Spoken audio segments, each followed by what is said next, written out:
పుస్తకం పేరు వెండితెర నవలలు. చిత్రం అన్వేషణ. రచయిత వంశీ. అన్వేషణ. ఎటు చూసినా పచ్చపచ్చని కొండలు, దూరంగా అడవి మధ్యలో నిర్మానుష్యమైన చిన్న రైల్వే స్టేషన్. నిజంగా నిశ్శబ్దం రాజ్యమేలే స్థలంలా కాదు, కాదు కేంద్రంలా అనిపిస్తుందా ప్రాంతం. అంతటి నిశ్శబ్దాన్ని భంగం చేస్తూ గణగణా మోగింది గంట. ఆ శబ్దంతో ఆరిపోయిన సిగరెట్ పట్టుకున్న స్టేషన్ మాస్టర్ వేళ్లల్లో చలనం వచ్చింది. సిగరెట్ పారేసి మాసిపోయిన జెండాల చుట్టతీశాయి మాస్టర్ చేతులు. ముడుచుకుని కూర్చున్న కాళ్లు కదిలాయి. షీక్ షీక్ షిషిక్మని శబ్దాలు చేస్తూ ఆ స్టేషన్లో ఆగింది స్టీమ్ ఇంజన్ ప్యాసింజర్. జనం ఎవరూ దిగటంలేదు. ఒక కంపార్ట్మెంట్లోంచి 2 అందమైన స్త్రీ చేతులు అట్టపెట్టెల్తో ప్యాక్ చేయబడ్డ రకరకాల సామాన్లు, సూట్కేసులు, హార్మోనియం పెట్టే, టేప్ రికార్డర్లు, స్పీకరు బయటపెడుతున్నాయి. ఆ సామాన్లని క్రాస్ చేసుకుని రైలు వెళ్ళిపోయింది. అందమైన ఆ యువతి ఆ స్టేషన్లో మిగిలిపోయింది. ముగ్గుబుట్టలాంటి జుట్టు, గెడ్డంతో, జీరలున్న ఎర్రటి కనుగుడ్లతో, నల్ల పెదాలు, చప్పి దవళ్లతో, పాతబడ్డ మరకలు బడ్డ నల్లకోటు, ప్యాంటు, బూటు వేసుకుని ఆ నిశ్శబ్ద వాతావరణంలో చూడ్డానికే భయం పుట్టించేలా ఉన్న ముసలి మాస్టారు ఆమె ముందు నిలబడ్డాడు. ఆమె నవ్వుతూ టిక్కెట్ అందించింది. జవాబుగా అతను నవ్వలేదు. బయటికి పొడుచుకు వచ్చేట్టున్న ఎర్రటి కనుగుడ్లతో సూటిగా చూస్తూ, ఇదంతా అడవి ప్రాంతం, ఎక్కడికి వెళ్ళాలి మీరు అని అడిగాడు. పసలపూడి. నేను మ్యూజిక్ మీద రీసెర్చ్ చేయడానికొచ్చాను. ఆమె జవాబుకి స్టేషన్ మాస్టర్ ముఖంలో ఫీలింగ్స్ మారిపోయాయి. ఒక రకమైన ఆశ్చర్యం, భయం, క్రూరత్వం కొట్టొచ్చినట్టు కనిపించాయి. అతను నెమ్మదిగా నోరు విప్పి ఏదో చెప్పబోతుండగా, ఇక్కడ జట్కాలుగాని రిక్షాలుగాని ఉండవా సార్ అందామె. సూరన్న ఒంటెద్దు బండుంది, ఇక్కడ దిగిన వాళ్ళెవ్వరికైనా అదే ఆధారం.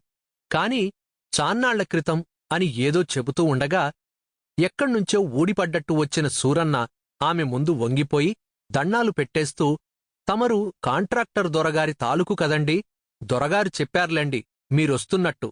ఈ టేషన్ చుట్టుపక్కల చిన్న చిన్న ఊళ్ళు 3 ఉన్నాయండి, ఇక్కడ దిగినోళ్లందరికీ మనవే దిక్కండి అని చెప్పుకుపోతుంటే, తలకి కాశీతువ్వాలు, ఖద్దరు బనియను, పంచతో ఉన్న సూరన్నకేసి చిత్రంగా చూస్తుంది ఆమె. బండి బయటుంది, తమరు పదండి అంటుండగా మాస్టరేదో చెప్పబోతుంటే చెప్పొద్దన్నట్టు చూశాడు సూరన్న. సింధూరం రంగులో ఉదయిస్తున్న సూర్యుడి ముందు బండి చక్రం తిరుగుతోంది. గుండ్రటి ఆ సూర్యబింబం మీద తిరిగే చక్రం ఆకుల్లానే ఉదయరాగ స్వరంలో మెలికలేర్పడుతున్నాయి. చుట్టూ మైదానం. దూరంగా ఓ చిన్న కుగ్రామాన్ని పరికిణి అంచులా అల్లుకున్న తాటిచెట్ల గుంపు.